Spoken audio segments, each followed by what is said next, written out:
quand je me suis levé, moi, Déborah, quand je me suis levé comme une mère en Israël.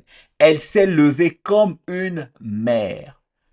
C'est la dimension, c'est la chose qui a activé Déborah. Elle s'est levée comme une mère.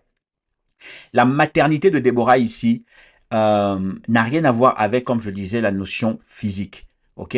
Comme nous l'avons lu dans Jean chapitre 4, ça commence en disant, et dans Juge chapitre 4, pardon, il commence en disant, Déborah, une prophétesse, femme de Lapidote, jugeait en Israël en ces temps-là.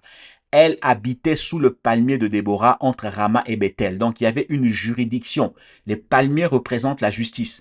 Il y avait une juridiction, un territoire qui allait de Rama là-bas jusqu'à Bethel. Donc on savait que ce territoire, cet environnement, comment dire, ce territoire, spirituellement parlant, c'était physiquement, mais là maintenant dans notre contexte, c'est comme s'il y avait une couverture spirituelle dans laquelle elle exerçait son autorité. Pourquoi? Parce que les chefs n'existaient plus. Ceux qui devaient servir réellement les intentions de Dieu comme des leaders n'existaient plus. Ils n'avaient plus la force de le faire.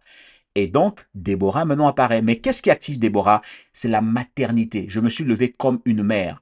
En d'autres termes, elle, dans la dimension de mère, quand vous lisez les Écritures, il y a d'abord ce qui s'appelle la dimension prophétique. Toute mère qui porte un enfant doit avoir dans son esprit la vue prophétique liée à cet enfant. Ton esprit doit être ouvert pour savoir l'enfant que je porte. Qu'est-ce que Dieu dit de lui?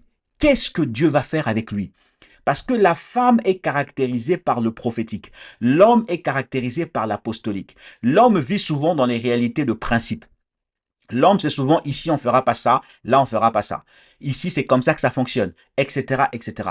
La femme fonctionne beaucoup la femme est reconnue souvent pour son aspect un peu sensible, émotionnel, dans son aspect humain entre guillemets. Mais c'est un reflet de la réalité spirituelle qui veut dire que la femme est comme surchargée ou préchargée de la dimension prophétique. Parce que la dimension prophétique, dans sa fonctionnalité, est souvent comme le côté émotionnel des femmes.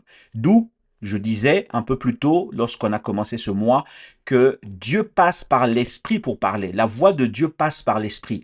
Et très souvent, ça peut être comparé à ce qui s'appelle l'intuition. Parfois, c'est comme de l'intuition. Mais c'est quand tu as appris à te discipliner et à aiguiser ça, que ça ne devient plus de l'intuition. Tu sais quand Dieu te parle, tu sais que ce n'est pas de l'intuition, que là c'est Dieu qui m'a parlé.